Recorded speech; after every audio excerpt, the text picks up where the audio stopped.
एक गांव में एक साहूकार रहता था। साहूकार के एक बेटी थी। वह हर रोज पीपल सींचने जाती थी। पीपल के वृक्ष में से लक्ष्मी जी प्रकट होती थी और चली जाती। एक दिन लक्ष्मी जी ने साहूकार की बेटी से कहा, तू मेरी सहेली बन जा। वो बोली कि मैं अपने पिता से पूछकर बताऊंगी। साहूकार की बेटी ने घर जाकर अपने पिता को सारी बात कह दी। तब उसके पिताजी बोले, वो तो लक्ष्मी जी हैं, तू लक्ष्मी जी की सहेली बन जा। दूसरे दिन दोनों सहेली बन गई। फिर एक दिन लक्ष्मी जी ने उसको खाने का न्योता दिया। घर आकर लड़की ने माँ बाप को कहा कि मेरी सहेली ने मुझे खाने का न्योता दिया है। तो साहूकार ने कहा, चली जा। तब वह लक्ष्मी जी के यहाँ जिमने गई तो लक्ष्मी जी ने उसे शाल दुशाला ओढ़ने के लिए दिया, रुपए दिए, सोने की चौकी, सोने की थाली में 36 प्रकार का भोजन खिलाए। जब जिम कर जाने लगी तो लक्ष्मी जी पूछने लगी कि सहेली, तुम मुझे अपने घर खाने पर कब बुला रही हो? उसने कहा कि मैं अपने माता पिता से पूछकर बताऊंगी। घर आकर उसने अपने माता पिता से कहा कि अब हम लक्ष्मी जी को क्या खिलाएंगे, क्या उपहार देंगे। तो पिता ने कहा कि बेटी, तुम घर आंगन लिपकर घी का दीपक जलाकर लक्ष्मी जी का नाम लेकर बैठ जाना, सब सही होगा। बेटी ने ऐसा ही किया। उसी समय एक रानी नहा रही थी।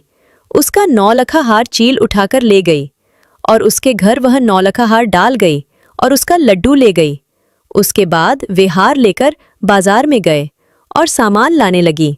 तो सुनार ने पूछा कि क्या चाहिए।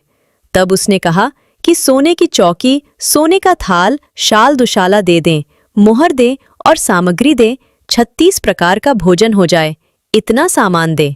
सारी चीजें लेकर बहुत तैयारी करी और रसोई बनाई। तब साहूकार की बेटी लक्ष्मी जी को बुलाने गई तो लक्ष्मी जी बोली कि मेरे साथ गणेश जी भी चलेंगे। आगे गणेश जी और पीछे लक्ष्मी जी आईं। उसने फिर चौकी लगाई और कहा, सहेली चौकी पर बैठ जा। लक्ष्मी जी ने कहा, सहेली चौकी पर तो राजा रानी के भी नहीं बैठती। तो उसने कहा कि मेरे यहाँ तो बैठना होगा।